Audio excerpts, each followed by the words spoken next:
Yo, what's going on, son?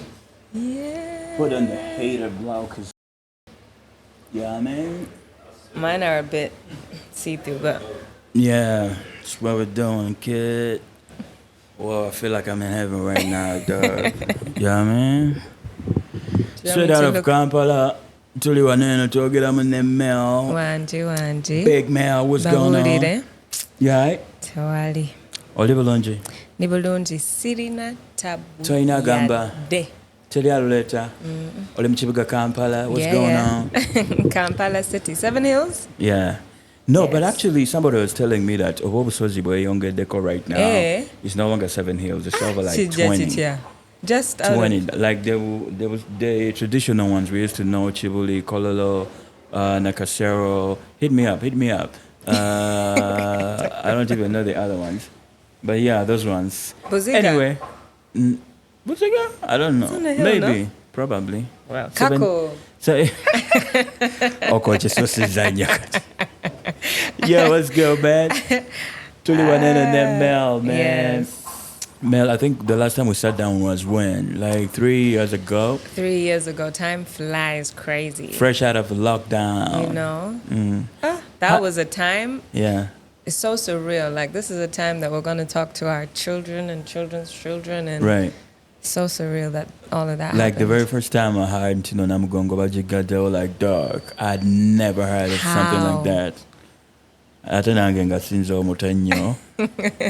Shout out to bato bannange abali in between there nga tuli conflicted somewhere. oba tuli bato oba tuli bakulu, you know what I mean? Oh. But anyway, you're Yeah. gonna know stay in the building. Tuliko, you're gonna know Allstar podcast. Yes. I'm fortunate enough to have Mel in the building. Mel is always like overseas Germany, and then she gets all Grounds. village-ish in like a small hill called Dikako, there. somewhere in Masaka. That's a Church, little Leo. connection we have. Kako. Yeah, Kako, man. Oh, you remember when I put I put my grandmother on the phone, and she was like, Yes. your That's- grandmother's Was it grandma or grandfather's? grandfather was a teacher, right? Yes. Yeah, so Mel's grandfather taught my grandmother Small world. in school Crazy. in Masaka. Can you Yes. believe that? Small world.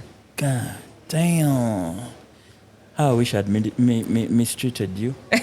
Because I don't know what your They would have grandpa been did. reporting. That's crazy, though. So, Mel, Yes. you know, I like talking about things that are not regular. Mel is an artist, Yeah. musician. Are you an entrepreneur? No. Yes. And no Yes and no. I'm dipping into it. into it. Yeah, but I feel like it comes natural. I think some people are naturally born entrepreneurs. That's Okay. just Yeah. in them. I think I have that. Well, I've known her on the music side, and she's in the building today. We're talking about a whole bunch of things. Yes. Let's start from life of a Ugandan born in Germany. Then she came back, and she was all bushy on us. You're never going to let that go because I had, what was it, peppermint tea? Peppermint tea, Guys, come on dog. now. So normal, but it's okay. So backstory to it, if you didn't catch our interview. So first time I interviewed Mel, we get to the joint, and she's like, so Mel, what can I offer you? Mel goes, you heard of peppermint tea? I'm like, what the hell is that? She's like, yeah, I only drink teas and juices and all that. They don't do kukatunda. Yeah. Natural. Original from Fort Ponton.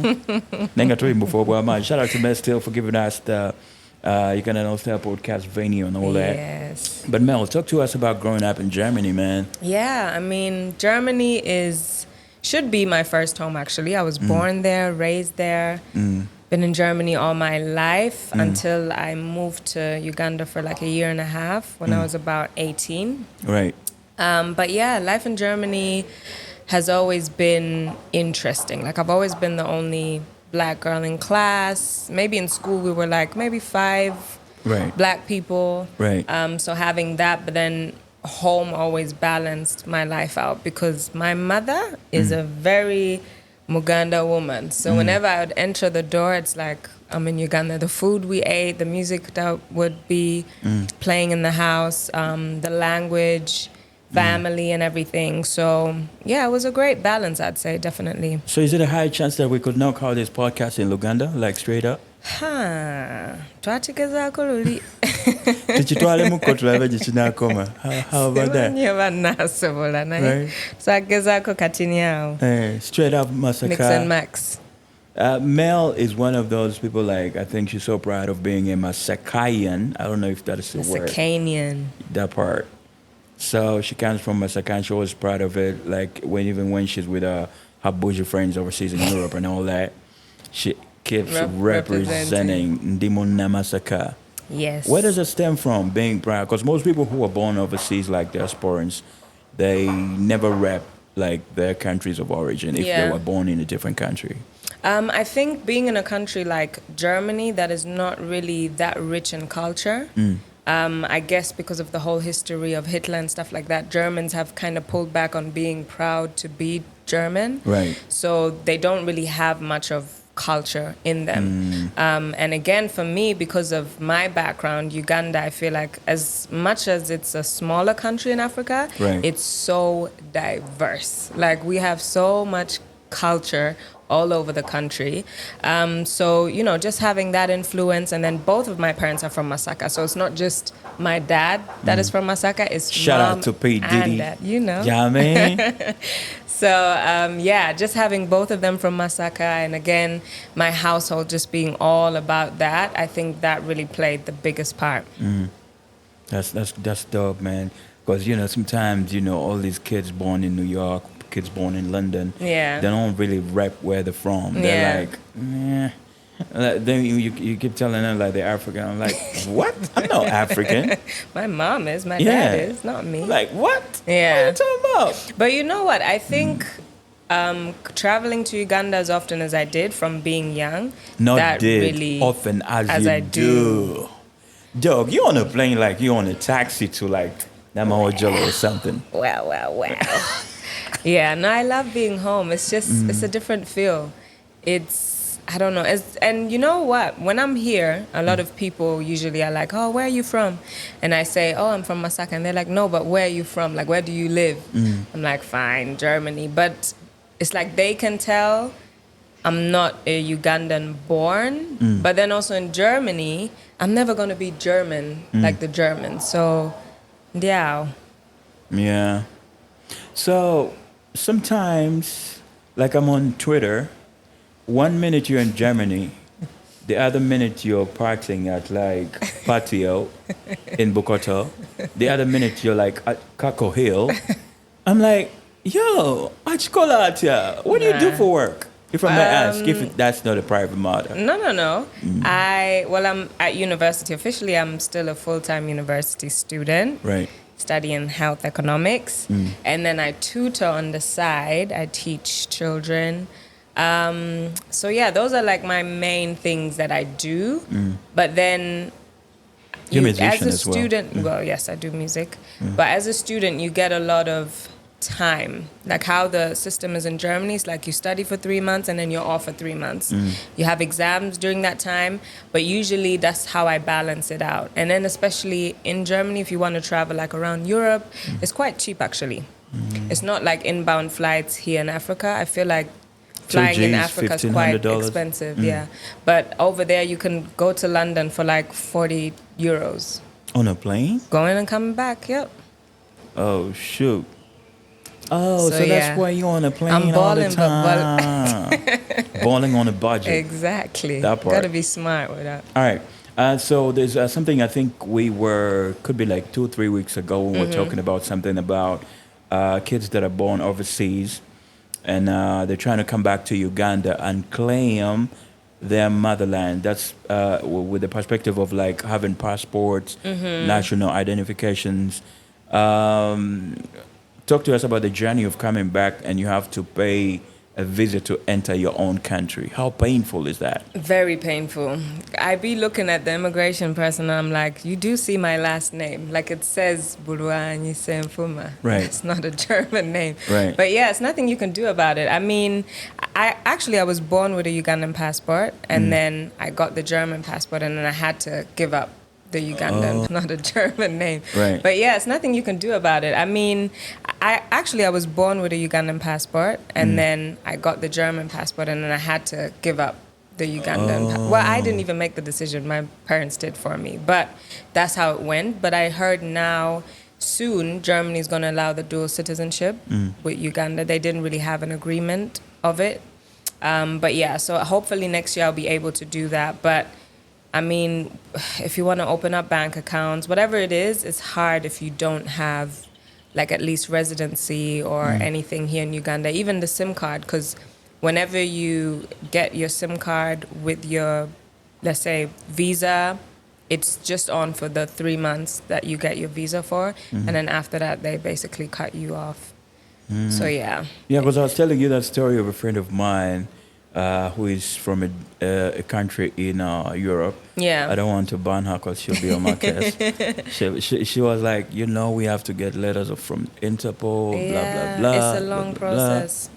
And then she was like, I can't believe I'm struggling this hard to just be Ugandan, yet I'm Ugandan, But that's so painful. Yeah. So probably if we could, if you had a chance to speak to the executive directors who handle that, like, what do you think has to be done? It definitely needs to be made easier.